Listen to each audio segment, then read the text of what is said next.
Sue Smith sitting in for Aaron Rand. We've been talking about the secret of happiness today, and we're going to continue talking about that in the next hour of the show. Meet a researcher who's looked into it. But I'll tell you what makes a lot of Montrealers unhappy. I mean, according to some numbers, over 100,000 of them a day is the Saint-Pierre Interchange. Well, the good news is it's getting a rebuild. Eventually, it's a long-awaited reconstruction, but it's now entering what they're calling the planning stage. Rick Leckner is CJAD's Wall of Fame traffic reporter. I pass his picture every day, and right now he joins us on the line. Good afternoon, Rick. What an introduction. You pass the picture every day. Good afternoon. How are you? It's a great picture. Thank you. Yeah, of course, Aislinn. Well, I'm good. I'm very, I guess, happy about this interchange. I don't really understand why it wasn't done when we did everything else. How badly needed, in your view, is this? Oh, it's badly needed, as are most of our interchanges and major infrastructures, because they were built prior to and for the World's Fair back in 1967. Yeah. So past the due date for sure. And just to reassure people, obviously these infrastructures are monitored. Look, we've had some very unfortunate situations with the collapse of the Souvenir and de la Concorde, and the world kind of changed at Transport Quebec after that, after they closed the barn door, as they say. So there is constant monitoring, and until the new interchange is built, which is many years still down the road, they'll be spending millions of dollars to keep the current one up, and that certainly is something that has to be done. That was done with the Turcotte, that was done with the Île Turc Bridge, and again will be done with Ville Saint-Pierre. That's out of necessity. So what do you know about the plans, what is being talked about so far? Well, it's going to be an elevated structure. Most of it is elevated now. It's a big challenge. Mm-hmm. First of all, as I say, this is several years down the road, but I think the biggest challenge is going to a couple of challenges. One, at least, is hopefully a proper design. I'll get back to that in a moment. But the other is traffic management, because this is a unique interchange in that it does not present a lot of options for alternate routes. Unlike Turcotte or some of the other areas where you had other surface level roads, here you've got a rail line on one side, you've got the Lachine Canal on the other, and there really are only two east-west thoroughfares, St. Patrick and the combination of Notre Dame and Victoria through Lachine, neither of which built to accommodate the volume of traffic. Actually, it's 175,000 vehicles a day. Oh, wow. It's 100,000 through Highway 20 and then 75,000 approaching the Mercier Bridge. So it's a big one, and it's going to be a big headache, and I think people really have to get their heads around the proper way to try to circumvent this, which is going to be a problem, but also just changing the mindset of our drivers. We all have a role to play, Sue, because we're all, including myself, guilty as the next person. How often are you in your car alone when you shouldn't be? And we've just got to get used to doing things more efficiently. Yeah, and so to that end, I note that there are plans for transport lanes, bus lanes, but also what they're calling active transport, which is bike lanes, which I find kind of extraordinary. Like, if you imagine bike lanes now, it would be absolute hell. But I guess if you design it properly, that makes sense.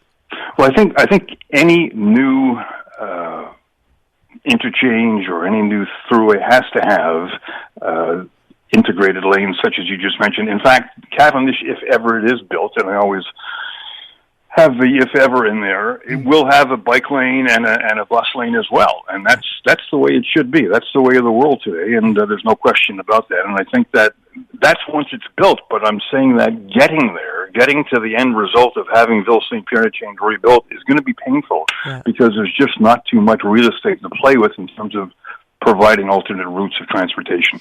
And I'll add one other thing. Of course, it's a major route to and from the airport, which at the best of times isn't good.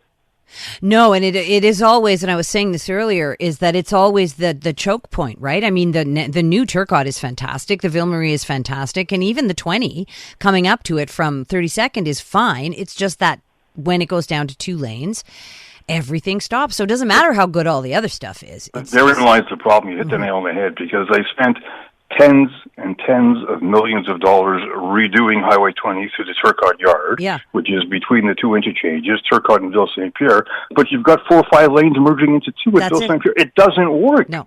I mean, even now, I'm sure there are people sitting there. Almost at any time of the day, you've got people heading west on Highway 20.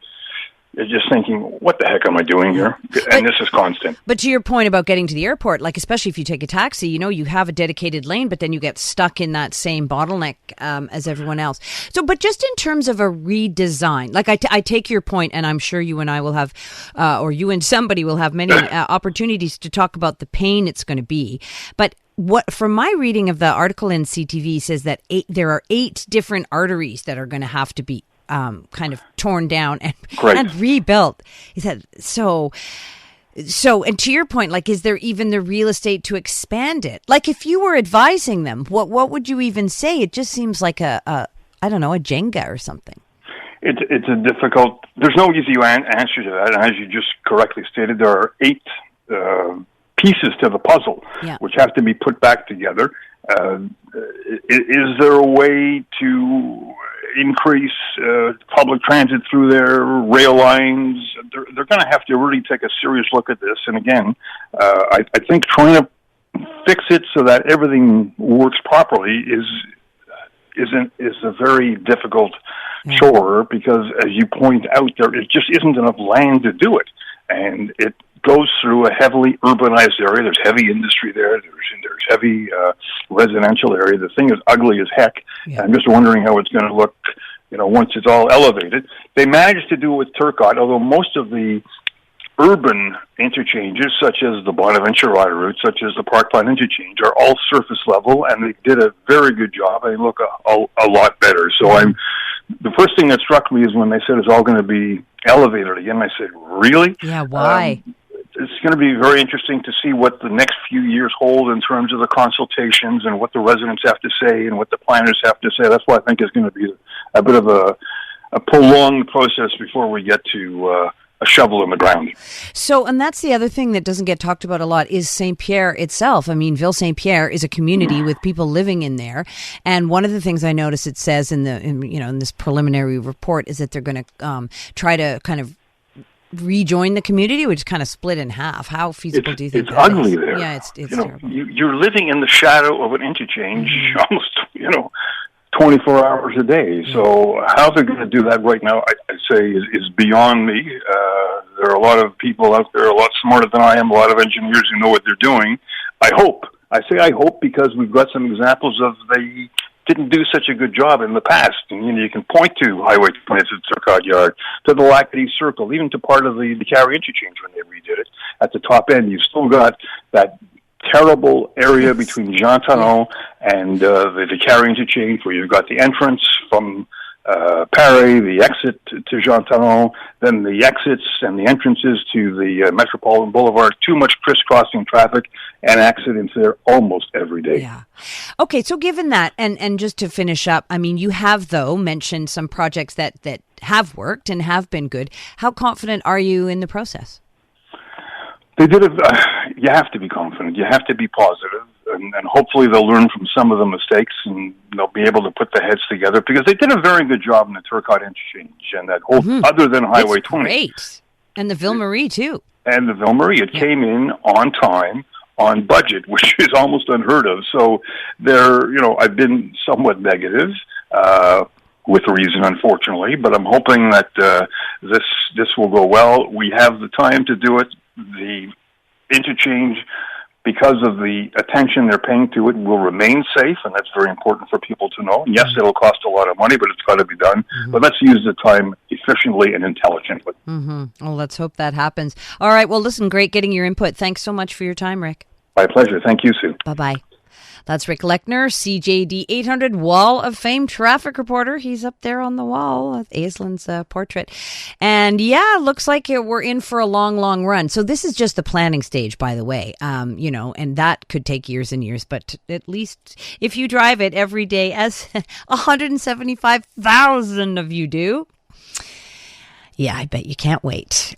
Canadian women are looking for more out of themselves, their businesses, their elected leaders, and the world around them. And that's why we're thrilled to introduce the Honest Talk podcast. I'm Jennifer Stewart. And I'm Catherine Clark. And in this podcast, we interview Canada's most inspiring women. Entrepreneurs, artists, athletes, politicians, and newsmakers, all at different stages of their journey. So if you're looking to connect, then we hope you'll join us. Listen to the Honest Talk podcast on iHeartRadio or wherever you listen to your podcasts.